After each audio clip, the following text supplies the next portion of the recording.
school at all, but we have too many female teachers in school. Why do you think men are moving away from that role of teaching in the schools? If you notice that. Well, if I may, this is a complex social and economic transition that happens in society. So one of the things we always have to be cautious of is when we speak about when more women end up in the labor force, it's somehow less valuable or less interesting for men, or there's title or other issues. Just because we don't have men teaching in our classroom, it's very scary for society to say once a woman communicating knowledge to you, is somehow a social disadvantage to the men there. Men also, we need to train them to respect women's leadership and women's authority as educators in a classroom. Yeah, but I'm talking equality. Yeah, no, but there's 75% more female teachers in school than men in school. Like men are moving away from that teaching profession. Right, but what I'm trying to say, I disagree with your premise and the approach. Is our opinion, so we are just giving my opinion here.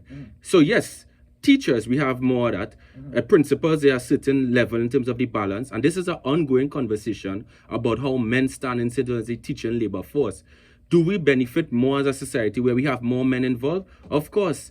And why is it that men have a flight from it? How did education become a less of a masculine pursuit and seen as something as feminine? And if it's feminine, it's less valuable.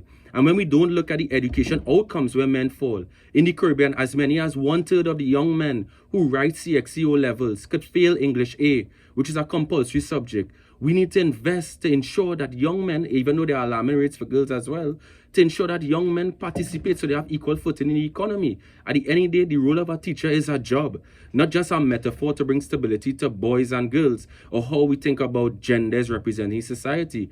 Getting more men in teaching service means we need to empower more men in education, and that is a drive we need to have to try to reduce failure rates and to tell them the teaching service is not a job that is less valuable or doesn't matter. And then people could model roles. But part of engagement for gender equality is that the same way we have a woman who's a caller on this line with us, is that I could listen to her, respect her opinion as a professional, her own right. The same way we want to get young men to understand women as professionals in their right as a teacher, while we empower more men in teaching service so that they could bring their standpoints, their experiences, understand adolescence and that very transformative time for young people to communicate in